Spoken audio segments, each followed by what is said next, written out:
बढ़ते आगे, दिग्विजय सिंह के आरएसएस पर दिए गए बयान के बाद अब पोस्टर वॉर भी देखने को मिल रहा। कांग्रेस कार्यालयों की दीवारों पर कार्यकर्ताओं ने दिग्विजय सिंह के समर्थन में एक बेहद अनोखा पोस्टर लगाया है। पोस्टर आपकी टीवी स्क्रीन पर, और इसमें दिग्विजय सिंह के समर्थन में कार्यकर्ताओं ने ये पोस्टर लगाया है। वहीं दूसरी तरफ निधि चतुर्वेदी और अन्य कार्यकर्ताओं द्वारा लगाए गए ये पोस्टर सीधे तौर पर विरोधियों को चुनौती दी जा रही है। दिग्विजय के समर्थन में ये पोस्टर लगाए गए हैं। कार्यकर्ताओं ने दिग्विजय सिंह के समर्थन में ये पोस्टर लगाए हैं। हाल ही के दिनों में कांग्रेस के नेता दिग्विजय सिंह ने आरएसएस पर विवादित बयान दिया था, जिसके बाद भारतीय जनता पार्टी के कार्यकर्ताओं ने निशाना साधा दिग्विजय सिंह पर। उसके बाद अब दिग्विजय सिंह के समर्थन में कांग्रेस कार्यकर्ताओं ने ये पोस्टर लगाए हैं।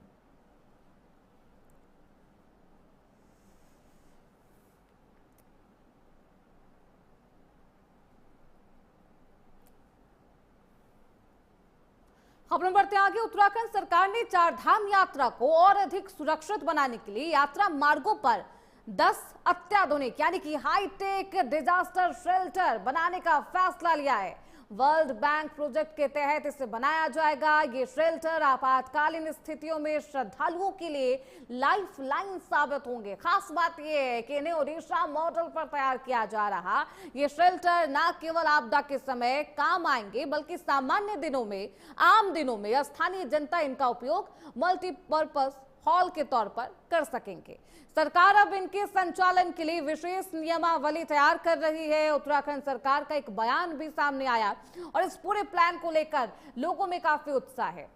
चार धाम यात्रा मार्गों पर 10 हाईटेक शेल्टर बनाए जाएंगे। वर्ल्ड बैंक के प्रोजेक्ट के माध्यम से हम लोग चार धाम यात्रा मार्ग पर लगभग 10 शेल्टर बनाने के लिए कार्रवाई चल रही है हमारी। उसमें हमने टेंडर कर लिया है, फर्म का चयन कर लिया है हमने। वो फर्म डीपीआर बनाएगी, फिजिबिलिटी देखेगी, कहाँ कितनी आवश्यकता है, टूरिस्ट का फ्लो देखेगी, या आपदा की दृष्टि से जहाँ जहाँ दिक्कतें हैं, जहाँ जहाँ विस्थापन की आवश्यकता पड़ सकती है, या जहाँ ज़्यादा रास्ता बंद होता है, कभी लोगों को अकस्मात रुकना पड़ता है, तो उन स्थानों को चयनित किया जा रहा है। ये जनपद चारधाम यात्रा रूट पे ज़्यादातर शेल्टर बनाए जाएंगे। इस बार जनपदों के साथ हमारी मीटिंग भी हुई है इस क्रम में। तो दूसरी तरफ उत्तराखंड के अठूरवाला में एयरपोर्ट प्रभावित लोगों का 54 दिनों से चल रहा धरना अब खत्म हो गया है। डोईवाला विधायक और उत्तराखंड शासन के अपर सचिव ने आंदोलन समाप्त कराया है। दरअसल एयरपोर्ट प्रभावित लोग पिछले 54 दिनों से अपनी मांगों को लेकर संघर्ष कर रहे थे, जिसके बाद अधिकारियों ने आंदोलनकारियों को मामले में कार्रवाई का आश्वासन दिया है, जिसके बाद प्रभावित परिवारों ने अपना धरना खत्म कर दिया है। प्रदर्शन की तस्वीरें आपको दिखा रहे हैं, जहां पर खुद अधिकारियों की तरफ से आश्वासन दिया जाता है कि त्वरित कार्रवाई की जाएगी। क्योंकि गांव के लोगों को तो संघर्ष करने की आवश्यकता ही नहीं थी, क्योंकि हमारे कई बांध के विस्थापित परिवार हैं। इन्होंने देश के लिए बहुत क्या किया है। अपने टीरी के गांव को छोड़ करके इनका विस्थापन हुआ है। एयरपोर्ट ने जमीन मांगी, इन्होंने इसी बार विस्थापन के लिए तैयार हुए।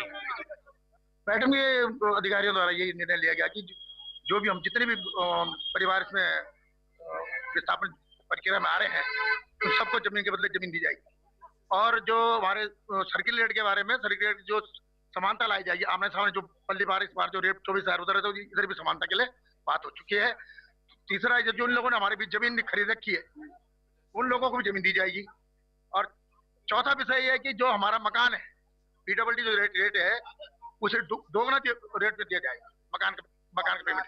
माननीय विधायक जी की अध्यक्षता में हमारे तहसील में हमारे मीटिंग की गई, जिसमें हमारे जनप्रतिनिधि और madam SDM madam Doiwala, SLO madam और तहसीलदार और हमारा युकाडा और माननीय मुख्यमंत्री जी के कोऑर्डिनेटर भी हमारे हरीश कोठारी जी ने भी भाग लिया।